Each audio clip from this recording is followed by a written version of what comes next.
From the Newstalk ZB newsroom, this is Newsfix. In this update, crews will spend the day working through damage caused by a record downpour on the west coast. Widespread heavy rain struck the southern part of the district, prompting a state of emergency.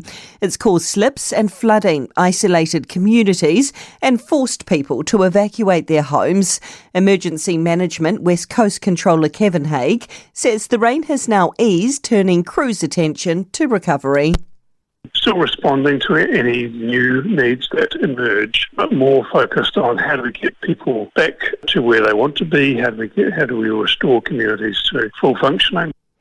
Tangata Tiriti are preparing for a 9-day trek to fight for New Zealand's founding document.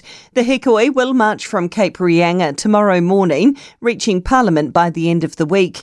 It's in response to the government's controversial Treaties Principles Bill. Northland Coordinator Hirarangi Himiona says the young people involved will have a wānanga later today on what it's all about. Just a reminder to ourselves what our responsibilities and obligations to those covenants are and how we're going to express that in our hikoi. The climate crisis could widen the gaps in Kiwis' private insurance.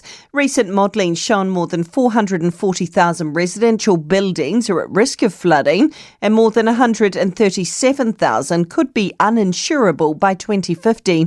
Claudia O'Neill explains.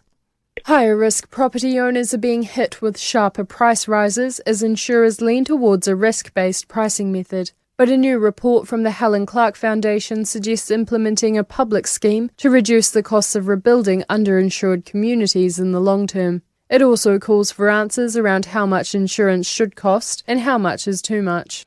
And Christmas food menus are changing in New Zealand kitchens. An Appetite Insights report shows younger people are steering away from roasts and choosing more modern meals. People are also looking to switch to cheaper ingredients due to financial pressure. That's news. To sport, the All Blacks are sweating on the fitness of Sam Cane ahead of next weekend's test against France after the former captain suffered a nasty head gash in the win over Ireland in Dublin. Lock Sam Darry suffered a knee injury in training and will miss the rest of the tour. Australia shocked England at Twickenham, scoring a match-winning try in the 84th minute to triumph 42-37. The Black Caps have lost the opening T20 to Sri Lanka in Dambulla by 4 wickets. New Zealand could only muster 135, which the Lions have just chased down with 6 balls to spare. The Breakers have relinquished top spot in basketball's Australian NBL after being trounced 83-64 by Tasmania in Hobart. And Fulham is up to 6th in the English Premier League after a 2-0 away win at Crystal Palace. And that's sport. I'm Donna Marie Lever. For more news, listen to Newstalk ZB live on iHeartRadio.